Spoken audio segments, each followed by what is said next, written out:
individuals, my artistic theater, along with all of the other cultural arts institutions who will benefit from the passage of Yes on 5, have allowed me and generations of others to imagine. These institutions have allowed us to dream. These institutions have allowed us to see ourselves reflected in others and subsequently to strive to achieve, but more importantly, to serve. I have watched the hundreds of buses of young people pull up to this theater for a student matinee who subsequently exit this theater feeling excited, more curious, and more aware of the world around them. I have witnessed a community being reimagined and transformed on the backs of our creative community. And we have all witnessed how arts and culture foster wellness and, yes, social cohesion. Support and investment in our cultural institutions and culture bearers like me is the reason that I stand before you today as an artist and as your Director of Art, Culture, and Tourism for the great city of Providence.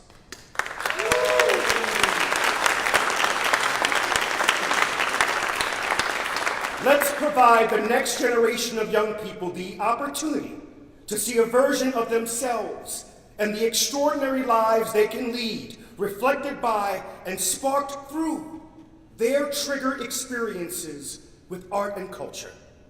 Let us all say loudly through support of this bond initiative that art and culture play a pivotal role in this state's economic future, our future as a destination for people around the globe, and as an example of our commitment to and celebration of cultural stewardship in our communities now and forever. Let us state loudly by our votes that art and culture are indispensable parts of our lives and an indispensable part of our vibrant community, and that arts and culture are indeed a pathway to financial and spiritual abundance, allowing us all to live lives filled with radical joy. Thank you.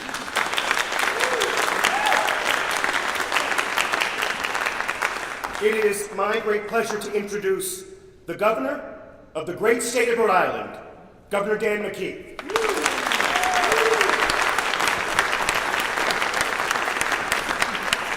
I think I got to take some acting lessons to follow that, unbelievable, passionate talk, but I think we all share those things, even though we might express it in a lower tone. But we do certainly share exactly what you said there. I mean, it's so important for us in the state of Rhode Island to promote the arts. I was just down at URI. We were putting the last piece of steel, right, Sally, on an art center, and I mentioned that when we talk about education institutions or theater or whatever, those things, we need to do the 3 A's, right? The 3 A's are, one, you need to do the academics. And that's what we're doing on Learn 365, right? We're doing a year-round strategy empowering local municipal leaders to provide these extra hours of learning time so that we meet or exceed Massachusetts reading and math levels by 2030. And then opening up these learning centers all around the state of Rhode Island. We'll have 3 of them right here in the city of Providence. And we're going to be looking for content to help these young people develop their skills. So we're going to be talking to everybody that's involved in the arts to make sure that they get a piece of that action relative to working with young people. So you need to have the academics. And then you need to have the athletics. But the third piece of that 3-legged stool is the arts. And we need to make sure we're supporting the arts, because there is a vibrant part about Rhode Island, and we need to make sure we're investing in that. So I'm really happy to be here on Yes on 5. I have on my phone Yes on 2. By the way, that's a life science bond as well as a cybersecurity bond for Rhode Island College and URI. The good news is, and I'm happy to put 5 right next to that on my phone, so I'll be walking around with that all around the state of Rhode Island. But the good news is that from the people who are voting, we can afford this. And working with the General Assembly, I know Rep. Carson's here, representing the House, and also we got Senator over there in terms of thank you, Senator, for being here, and thank you for your service, Senator Miller. We can afford this. And the reason we can afford this is that we've got momentum in the state of Rhode Island. And we should be generating the enthusiasm in this room on multiple levels because we can afford these bonds that we have on the ballot. Whether it's the housing bond, whether it has to do with the life science, cybersecurity, or the art bond, or the green bond, which I was speaking about this morning. We can afford it, it's laid into the budget, and people should be very confident when they vote on this, that this is something that we can work in our budget, right? So I think it's so important. I'm happy to be here again with Mayor Brett Smiley, along with Treasurer Diosa and other leaders that are here. Yes, to kind of make it very clear. Let's vote yes on question 5 in November and support this $10 million bond that we can make sure that we continue to make investments in the state that matter, right? So we're doing that every single day. A life science health lab is being built in the city of Providence. I toured it the other day, 200,000 square feet, 80,000 for the health lab, 120,000 for to help us with the life science industry. All these things have to be worked together. No one can stand alone if we expect to really make this significant progress in the state. And I would ask you all to go to the 2030 plan. Rhode Island has a 2030 plan. And that's a really important thing. And you are in that 2030 plan. As other factions, whether it has to do with building things, this is about building things, people putting people to work at good paying jobs. And then that work paid dividends for decades to come for the state of Rhode Island. That's what we're talking about here with all the bonds, but we're talking in particular, as I put on my phone, number 5. Let's make sure we're voting for number 5. We know that the bonds do work, and we know that investing in a strategic way, when we put people to work, right now we have more people working in the state of Rhode Island in the history of the state of Rhode Island. That's something that we should be very pleased with. Our GDP is outdistancing New England 3-1 in Rhode Island, and nationally 2-1. So the investments that we're making in the state is setting the ground for a great deal of momentum, and the people in the state of Rhode Island will benefit from that, and you're part of that momentum. So let's make sure that we do everything we can that in November, leading up to November, and then when that bond's passed, let's get that money to work as soon as we can. So you can talk to this bureaucracy that I have to manage every day. Let's make sure that we get this in motion, invest these dollars right away, put people to work, and build the state that we all want to live in. Thank you so much for having me here.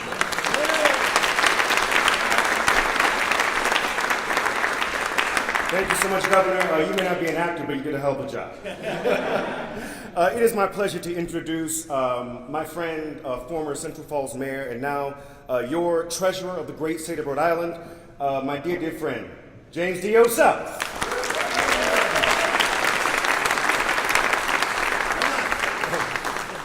Well, good morning.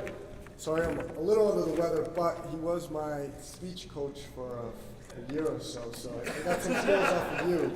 But I'm here to stand with all you and the governor and the mayor and all the elected officials, folks in business, and more importantly, the folks in the art and cultural world that, supporting this issue of yes on number 5 is important. And it's important for many reasons that are going to get said today. But the biggest ones for me is economic development, and 2, the one that hits most strongly at home is human development. I now have 2 young kids, one age 5, one age 1, and these are the experiences that I want my kids to have, whether in acting, music, etc. I want this to be around for them when they get older and be able to make Rhode Island their home for the long term. But also, can you imagine a world where the state didn't have these amenities? This would be boring. This is important investments to make it fun. And as the governor said, we can afford this. My office puts out a debt affordability study every 2 years, and we can afford this. But as Joe said, we cannot afford to not make these investments into these important spaces. And as my friend Scott will say, this is all about jobs, real jobs. And this is what we are all about in the state of Rhode Island. So let's vote yes on this important initiative, and let's continue supporting the arts that play a critical role in our state's development. Now I have to say this in Spanish because there's people out there that will go out to vote who might not know English well. So tenemos que apoyar esta iniciativa del voto 5. Es importante para el arte, pero más importante para el Estado. Es fundamental que pasemos este número 5 para poder integrar el dinero a estas infraestructuras tan importantes como la arte. Por favor, apóyenos. Queremos que haya artes por muchos años adelante y espero que podamos contar con tu apoyo el próximo noviembre 4 cuando sean las elecciones. Muchas gracias. Thank you.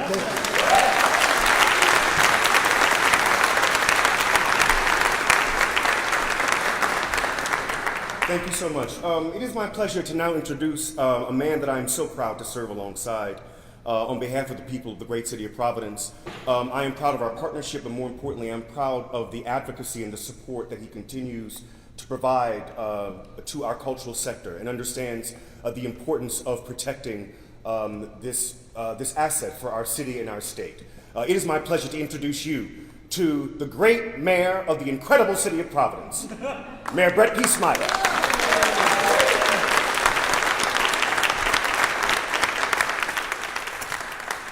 So, Governor, now you can feel my pain. I have to follow Joe all the time. We go around town regularly, and exactly, it's you give this man a stage and a microphone. It is a delight to be here, and I am so excited to lend my full and enthusiastic support to ballot question 5 and to encourage every resident of the city of Providence to vote yes on 5. I don't think Providence residents need much convincing about the power and the importance of the cultural sector. We are the creative capital, after all. But you've heard the arguments, and you're going to hear a few more. As the governor and the treasurer have said, we can afford this. As you'll hear from the building trades, we are going to put people to work on these construction jobs. And then, as you've heard from Joe, we support people in jobs that are good jobs throughout the year as this sector continues to thrive. I want to thank Senator Miller and Representative Carson and all the leadership of the General Assembly who approved this bond measure and this question, and our partners from Newport Ballet and the Tamaqua Museum and RISCA, because some of these funds will be distributed through RISCA throughout. And in the audience here today, we have other arts organizations who aren't named specifically, but this is about an entire ecosystem of artists and collaborators and incredible cultural institutions that we need the entire sector to thrive. This sector was hit hard by the pandemic, harder than most, maybe harder than any other ones. As venues closed and nobody was buying tickets, they adapted, they are resilient, but they are still rebuilding. And so they are worthy of our support more than ever. They need the help to catch up, to rebuild the audience that they lost. As many people have said, and I'm sure will continue to say, we cannot afford in our soul to have these institutions go away. And so this is one very important step, but it is in fact just one step. I think we all relate to the arts through our own experience and personal anecdotes, and James talked about the experience and seeing it through the eyes of his young children. I reflect back to being here last year. Joe talked about Project Discovery, where we bring high school kids here to Trinity Rep to see productions. Last year I was here when they produced La Broa with high school students from Providence Public Schools. And to see these students not just experience the splendor of the stage, and what happens in those magical hour or two when you see people performing, but to see their stories on stage in a very direct way with that production, in a fully bilingual performance with bilingual performers talking about their history. They walked away with an entirely different understanding about their community, about who they are and who they can become. That is the inspiration and the shared community that only happens through the performing arts and through the arts more broadly. And so for every student in Providence, for every family in Rhode Island, we need to vote yes on 5. And so for all the Providence residents listening, please go out and vote yes on 5. You can vote early, by mail, you can vote in person at Providence City Hall or your local town hall, or you can vote on election day. Make a plan to vote and vote yes on 5. Thank you.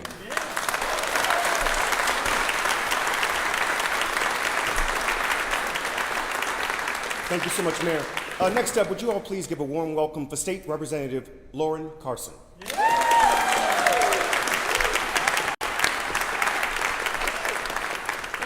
Thank you so much. It's really a pleasure to be here today. I didn't know what to expect when I came here today. It's going to be a press conference, an announcement of the campaign, and I'm like, okay, and it's just thrilling to see so many people here today. Thank you for sharing in my excitement about this bond. I wanted to just comment on your participation in passing this bond. When we were debating the budget back in May and June, there were two bills that dealt with some funding and bonding for arts. And you folks did a great job making a lot of phone calls and lobbying the legislature, because people were walking around going, these arts people, they're calling me all the time, you know? That's a true story. And I was like, oh, good, they're doing a really good job. So I guess the job does not end there. The job really starts today, right? So we have to all go out there and encourage Rhode Island voters to support this. For my community, Newport, arts is really central to the theme of our community. We have ballet, we have museums, we have the art museum, we have so many artistic institutions in our city, which is the reason why I fully support the arts and I take this up. I want to just comment personally, my son has always been artistically oriented and he was in the performing arts, and even to this day as a 35-year-old man, I still see the impact that the art training and art participation has had on his thinking, the way he lives his life, the things that he treasures. So these are being active in the arts is something that stays with you your entire life. So we have to pass this bond.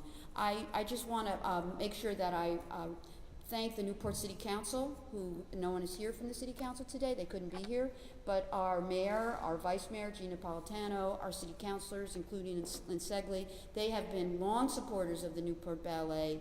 They're behind this bond, and on their behalf, I want to thank everybody for getting this on the ballot, and now let's go pass it in November.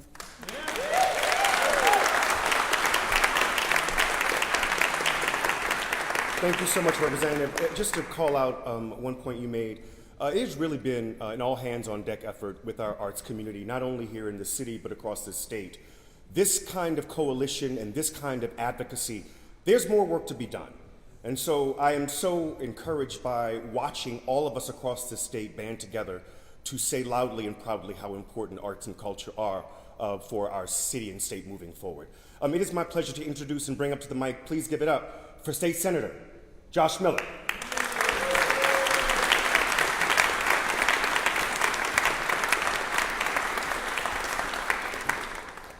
So, you know, the Senate, it always gets a little nervous, and luckily for me, none of them are here. I'm representing the full Senate. When I come and throw their notes away and put my notes in instead. And that's particularly true in this building, right? So I'm representing the Senate, but I have a very close relationship with this building for many, many reasons that are important to the bond, but also important to me and Kurt and Katie and the people who work here, who I'm near and dear to and have been almost since I was born. My mom was the first stage manager for Trinity, or one of the first stage managers, and my dad had Katie's job. When they transitioned from Trinity Rep in Trinity Square to Trinity Rep in this building. And my father oversaw the first renovation in this building into 2 theaters and was sued by the board for overspending. So be careful, Kate. But it was probably a good, Kitty, it's true, it is true. You can look it up, big headlines in old journals if you go into it. But I make that point not only because it's personally important to me, but it was probably a good investment if it didn't need to be redone again until this year. Yeah. So I think the Miller was right and the board members were wrong with that. So I also go back to how near and dear the arts community is to the full community. And I just want to take a moment. I've told Joe this before. Those near and dear people, Adrian Hall, Peter Garrity, Ed Hall, Richard Jenkins, a long list of people that I grew up with, that not only because my parents were here, but people that I grew up understanding how important the arts were because of my relationship with those people, and Joe Wilson is one of those people that retains the spirit of those of the early days. But what I think the Senate would want me to say is how important arts and culture jobs are beyond the jobs that this building employs.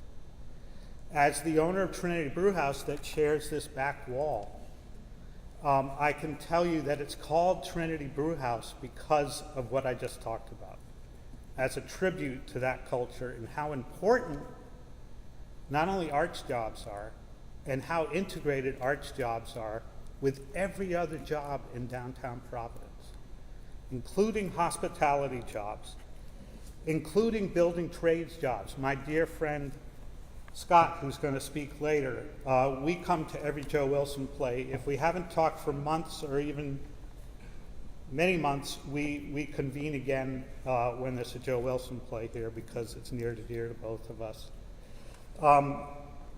So getting back, building trades jobs, which Scott will talk about. Union driver jobs. Almost every day there's a truck that pulls up here. And as Steve will tell you, the union infrastructure that supports not only live theater, but film is important to this economy, and this bond also supports that. And I think most important to what we're going through post-pandemic is attracting and retaining, as Laurie here from the Chamber will understand, attracting and retaining young professionals. They don't come to a city to work, or they don't come back to work downtown unless there is a thriving arts and culture to back them up in that community. That's what brings them here, and that's what keeps them here. And I think that's really important to keep in mind, that when you support Yes on 5, you don't only support actors and prop people and set constructors, you support young professionals and the economy in the towns that this directly impacts. Thank you.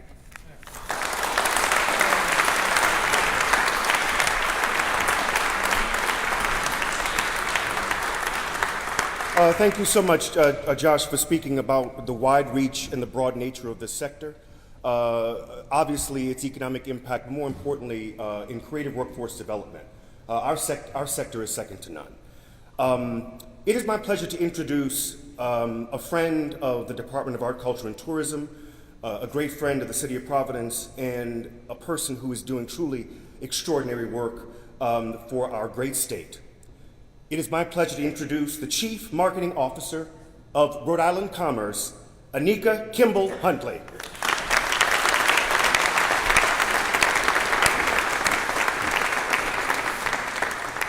Thank you, Joe, and thank you to all of this morning's speakers. I'm thrilled to represent Rhode Island Commerce Corporation this morning to voice our collective support for this significant, critical investment in Rhode Island arts and cultural communities.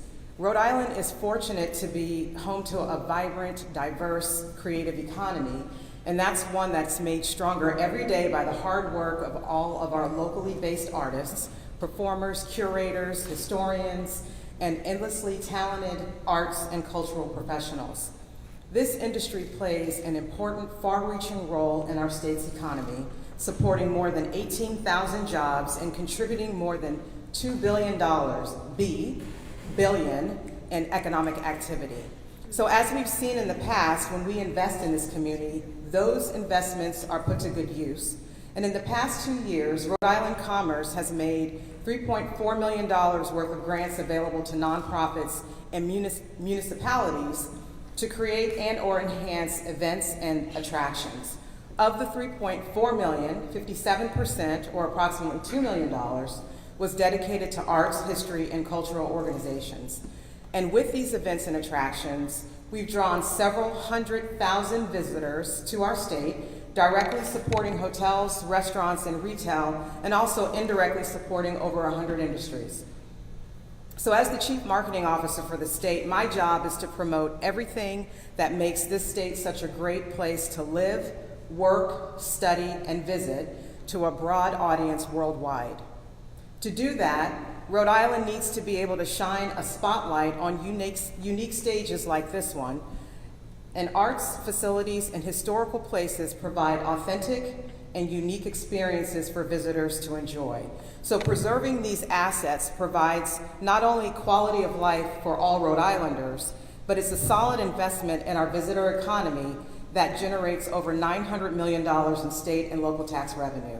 So I'm proud to join Governor McKee and everyone here this morning as we urge Rhode Islanders to vote yes on question 5 this election season. And as I always say, Rhode Island is all that, so let's make sure that we do vote on yes on 5. Thank you.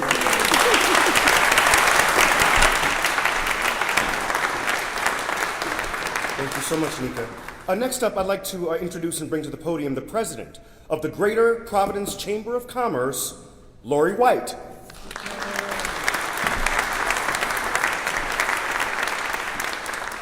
Thank you very much, Joe, and good morning, everybody. Good morning, Governor, Mayor Smiley, Treasurer Diosa, my friends in the General Assembly, Scott, my friend from the building trades, and all of you.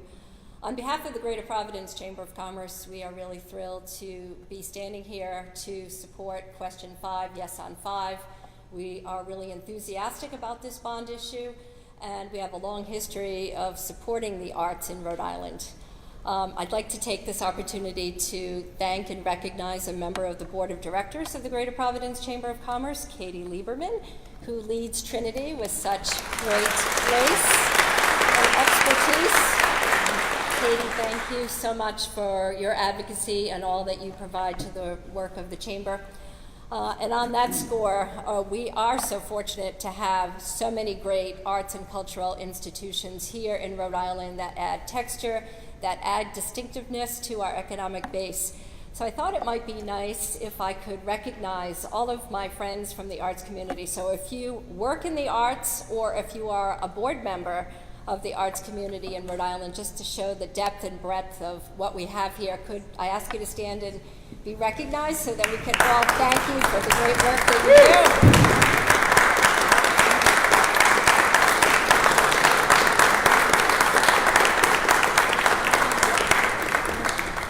And all of you are members of the Chamber, so we're really pleased and honored and proud to call all of you friends. And as Joe so beautifully mentioned in his introduction, real people, real economic impact, real jobs, and real results for Rhode Island.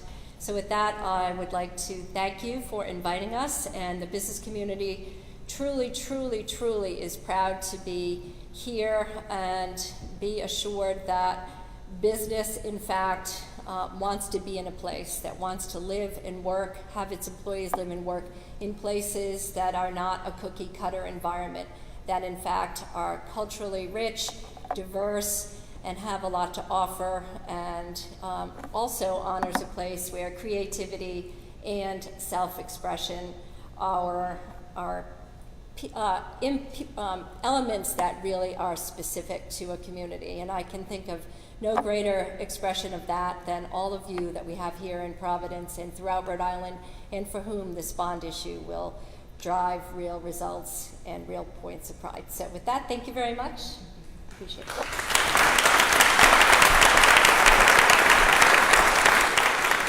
Thank you so much, Lori. It is my pleasure to introduce this next gentleman who is here representing the Rhode Island Building and Construction Trades Council, Scott Duhamel.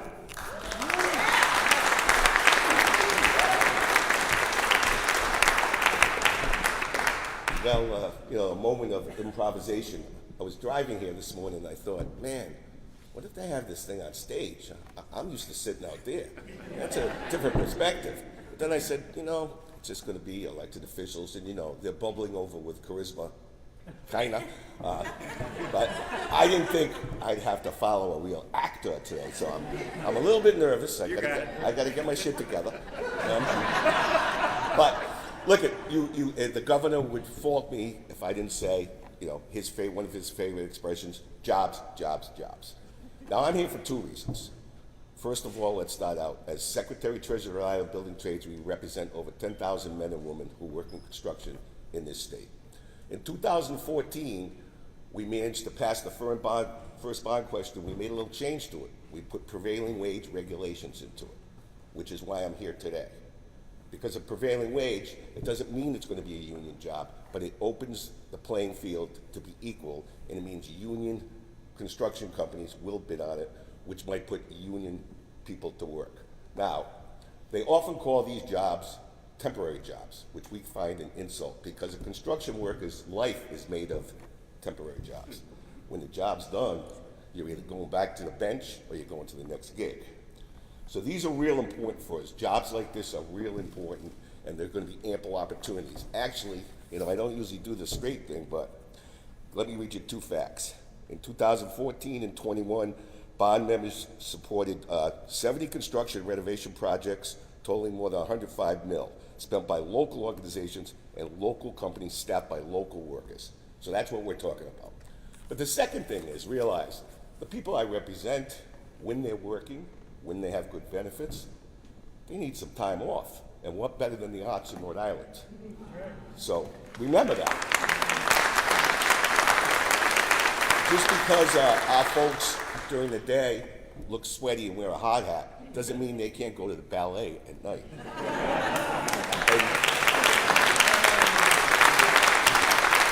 So, for all those reasons, we are heartily endorsing this. We are spreading the word to our members. And once again, we want to see a question 5 passed this year. Thank you.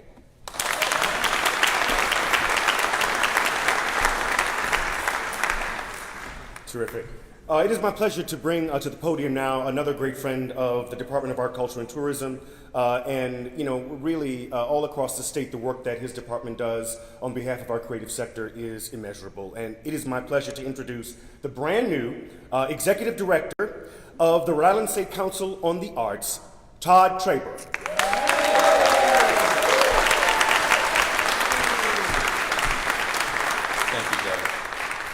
It's my pleasure to be here with you all today as brand new executive director. My first time doing a speech like this. Thank you. Thank you to all the officials who joined us here today and their ardent and ongoing support for the arts and culture ecosystem. I'm going to start with a simple fact and get some figures out of the way, because that's my job as a bureaucrat. The State Culture Facilities Grant Program has substantial statewide economic impact. Through its matching requirements, the program stimulates broader support for culture facilities projects statewide. For the 2014 Culture Facilities Bond, the first bond for which all the projects have been completed, 54 individual arts and culture organizations were funded, with 90% of those funds going to all 39 cities and towns in Rhode Island. Right? While the first bond in 2014 was for $30 million, as Scott alluded, related construction costs for the state 2014 grants were $105 million. This means for every state dollar dispersed through the first culture facilities bond, nearly $3 was generated in related spending, with more than 490 Rhode Island companies engaged. That's the end of my serious data portion of my speech. We have plenty of it that attests to the statewide economic impact of these construction projects. But let's talk about the impacts of what happens inside these culture facilities, because that's what really makes us excited, right? The Culture Facilities Program supports spaces for young people to participate in the arts statewide, such as the theater spaces as Artists Exchange in Cranston, or the Stadium Theater in Woonsocket, or the Boys and Girls Club's Art Center in Warwick. Numerous studies have shown that arts participation in school and after school by young people leads to increased school attendance, increased earning potential, improved academic performance, better self-confidence and social connection, and greater civic engagement. The third leg of that stool is doing a lot of work. An 11-year longitudinal study on the impact of arts courses in the Boston Public Schools found that each student enrolled in an arts course attended school 9 more days in a school year than students who did not. The effect was even more dramatic for students with IEPs and even more dramatic for students who were chronically absent from school. The Culture Facilities Program also supports spaces for community gathering and cultural participation statewide, such as the Cape Verde Museum in Pawtucket, who now has community meeting rooms and can host language classes for up to 50 people to continue with their cultural traditions. Or River's Edge Arts in Woonsocket, whose formerly blighted historic building is now a point of pride and a space of gathering for both our young people and for the people in their neighborhood. Or Oasis International in Providence, who has been able to transform their small office building on Broad Street into the African Cultural Center, a thriving cultural and educational space. And lastly, the Cultural Facilities Program supports spaces for us to be transformed within, or as Treasurer Diosa said, human development, which is the reason we individually participate in culture to begin with, right? Like at the Blackstone River Theater in Cumberland, where you can catch a concert, or take an Irish step class, or Teatro Ecos in Providence to see a Spanish language play with English supertitles, in their abandoned nightclub turned theater space, or the intergenerational chorus of Westerly for their Pops concert in historic church turned concert hall. All these projects were cultural facilities grantees. If you are one of those rare birds in this audience who is unswayed by these reasons to support the Cultural Facilities Program and is only interested in economic impact, you will be comforted to know that according to the Americans for the Arts 2022 National Arts and Economic Prosperity Study, which the City of Providence has participated in multiple times, event attendees on average spend $38 in their communities outside of event admission at restaurants such as Trinity Brewhouse, shops, and other local businesses. So not only are the cultural facilities projects themselves generating a nearly 3-to-1 return on investment with state funds, the activity in those facilities continues to have profound impacts locally, economically. It's not just we as individuals who are transformed by the experiences we have in these cultural facilities statewide, but the surrounding communities themselves who prosper in numerous ways from these critical public investments. Thank you.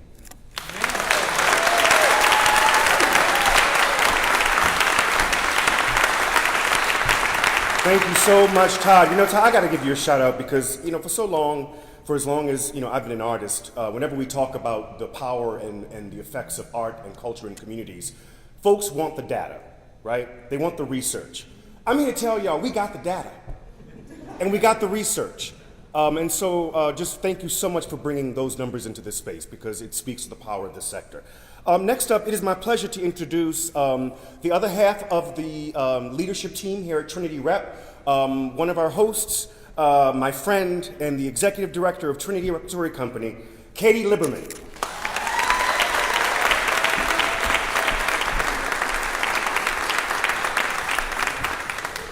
Good morning, everyone. As you heard, I'm Katie Liberman, executive director here at Trinity Rep. Welcome to the State Theater of Rhode Island. Thank you so much for being here today. We were recognized with that honorific 11 years ago on our 50th season. This year is our 61st in operation and the 107th year for this extraordinary historic building. We take seriously our stewardship of this beautiful, beautiful venue. It's a jewel in the state of Providence. In the state of Rhode Island, my goodness. In the state of Rhode Island and the city of Providence. But in doing so, we must ensure that this space is accessible to every single Rhode Islander. At present, more than 40% of this building is not physically accessible by elevator. The funding from this bond will directly support the addition of a brand new elevator that will unlock physical access to all stories of the building for the first time in its 100-year history.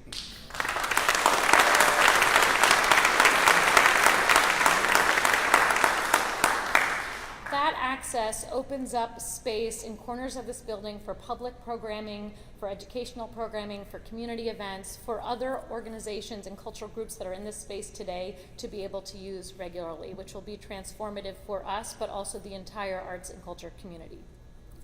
This bond will also create a new glassed-in welcoming lobby that will activate downtown Providence and serve all who come here, as you heard about the tourism and the many other reasons that folks come downtown or come out, and we want these spaces to feel safe, to feel welcoming, and to feel like a part of their everyday activity.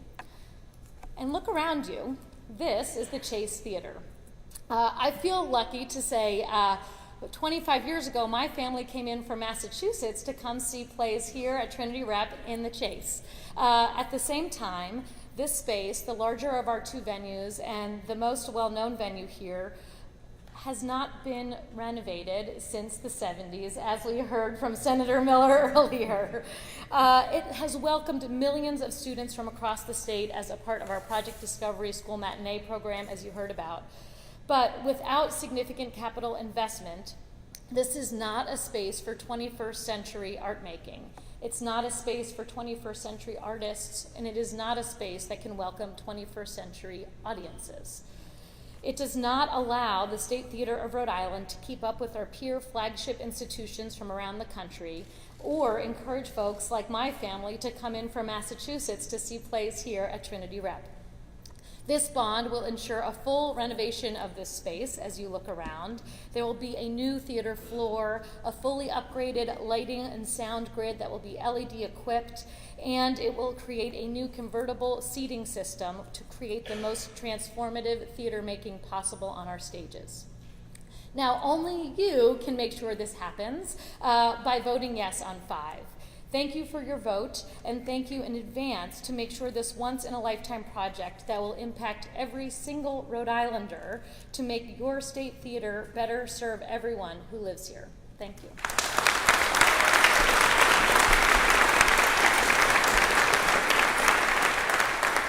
Thank you so much, Katie. It is my pleasure to bring to the podium now the Executive Artistic Director of the Newport Contemporary Ballet, Danielle Genest.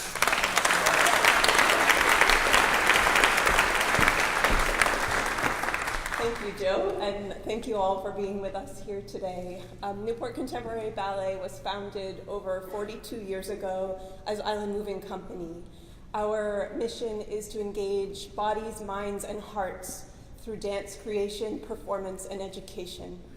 Our professional company presents performances throughout the year. Our academy provides training to people of all ages in dance. And our Dancing Through Boundaries program brings movement education into schools all across Rhode Island and into southern Massachusetts, reaching close to 4,500 children annually. We believe that the arts are absolutely vital to our world, and we also believe that arts education is essential to our future. This type of education helps our children find new ways to express themselves and learn and grow. It helps them communicate with each other and connect to the world around them. Arts education opens doors, it creates new pathways, it changes lives. So this bond for us will help us to continue to do this very, very important work that we all believe in. It will help us build our own home, a center for arts, dance, and education in Newport. This home will allow us to grow our academy and expand our educational offerings, creating more opportunity and more access. This new home will have a performance space, which there are very few of in the Newport area. And this space will allow us to show the work of our company, the work of our students. It will also be a space that can be shared by other arts organizations in the area. So though it will be a home for us, it will be a place for everyone. It's a way of bringing people together and strengthening our community as only the arts can do. We're very, very honored to be named on this bond with these other incredible organizations. We're grateful to all the people who have worked so hard to get us to this point, and we're very thankful to you all today for your support going forward. Thank you very much.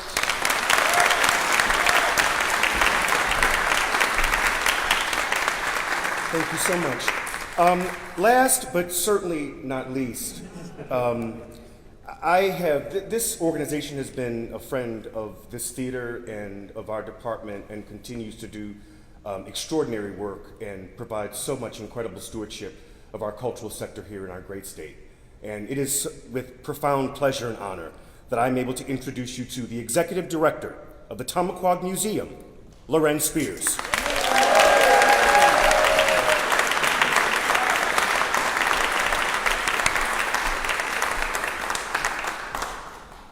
Askawikwasin. Hello, everyone. Katabatash, thank you all for joining us today in support of Yes on 5. As the Executive Director of Tamaqua Museum, which is Rhode Island's only Native American museum, It is my, great honor, and I am so thrilled to be part of this important work to uplift the arts sector and create these cultural opportunities statewide. It is really important for me as a Narragansett to remember that this whole area is on our homeland, and that's the work that we do at Tamaqua Museum. We talk about how our collective history is interwoven together. There is no Rhode Island history without Narragansett Niantic history.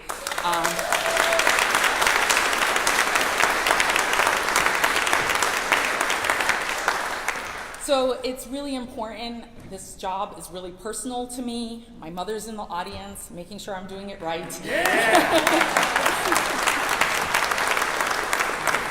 But I stand on the shoulders of many, many people before me. If you don't know, Tamaqua Museum was founded in 1958. We're in our 66th year as a museum. For more than 50 of those years, we were a volunteer-run organization. For all the small organizations out there, have faith. You'll get there. We are located in rural Exeter in the Arcadia area. Our mission is to educate all of our relations, which means everyone, in indigenous culture and knowledge of the Dawnland, which of course includes Rhode Island. Through engagement and shared dialogue to reconcile the past and empower the present and future generations. Everything I do in my mind is for the future generations. As an Indigenous person, we think of the next 7 generations. When I look at my 6-year-old grandson, everything I do is for him and all of his cousins, and in our community, that means everyone in our tribe. But it also is for all of you as Rhode Islanders, because we all need to understand our history and how we're connected. Tamaqua Museum was a 2016 National Medal winner. We are the only museum in the state of Rhode Island that has received this prestigious honor, awarded to us by former First Lady Michelle Obama. And we are so grateful for that honor because it catalyzed our organization in ways that made all the rest of you realize the importance of Tamaqua Museum. Tamaqua Museum, even though we're way in the middle of nowhere, Exeter, last year served over 20,000 people. And when you come to our space, you think, how is that possible? It's partnerships with Trinity Rep and with Joe. It's partnerships with all the nonprofit and for-profit and cultural institutions, universities that we do. Our little museum has, on average, 50 partnerships, serious partnerships a year, and that makes us who we are. If you want to know more about us, come visit us at one of our cultural events. Cranberry Thanksgiving is coming up on October 5th. But you can also join us on tours and programs and get professional development on cultural competency in relationship to Indigenous culture. So this important cultural economies bond will help us do what we need to do better by having a better place to do it with, more visible and accessible to everyone. And we're doing this by partnering with your flagship higher educational institution, the University of Rhode Island. We will be located in Kingston, Rhode Island, and we will have big education classrooms to do our workshops and classes. We'll have artist in residence studios. We'll have a brand new state-of-the-art exhibit gallery that, for those of you that are good at measurements, over 3,000 square feet. And if you know what we look like now, you know we're like a fraction of that. So it is just so important for us to create this accessible cultural education for all Rhode Islanders, for the tourists, benefiting our local and state economy, and as we've heard, jobs, jobs, jobs. Not just jobs in the museum, but the construction jobs, the pre-construction jobs, the neighboring business jobs, all of those jobs. And I will say this, as an Indigenous person who knows the data about Indigenous people, we are the most impoverished people in Rhode Island. And every time we hire a Native person at our museum, or as an artist in residence, or as any parts of arts and performance, we are not only impacting that one person, but we're changing the lives of Indigenous people throughout the whole community. And so when I say yes on 5, think of those people who we are taking out of poverty and creating a system of justice and equity in our state through the beauty of the arts. Thank you.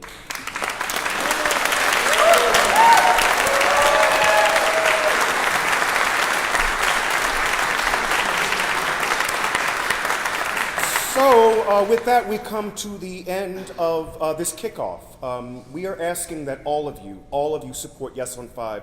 Just one final point that I'd like to make, all joking aside with the governor and my boss. When the mayor first asked me to take this position, one of the reasons he said that he found me being in this position attractive was my capacity to tell a story. After all, as an actor and as a theater maker, I've been telling stories for almost 30 years of my life. Now it's time for y'all to go out and to tell the story. Tell the story of why arts and culture are so important, that arts and culture are not luxury items.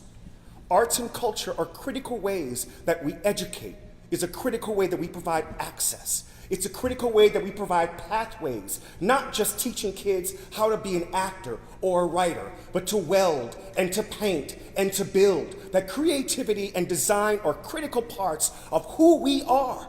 Since our time as shipbuilders and textile makers, this creative making is in the DNA of this state. It is now time that we invest through Yes on 5, but the struggle is not over. We have to keep telling that story around why preserving arts and culture are so important, not only for us economically, not only in terms of the opportunities that it provides, but I've often said that it is education and the arts that will save us from ourselves. Vote Yes on 5. Go tell that story. Vote Yes on 5 and support and preserve our arts and cultural sector. Thank you.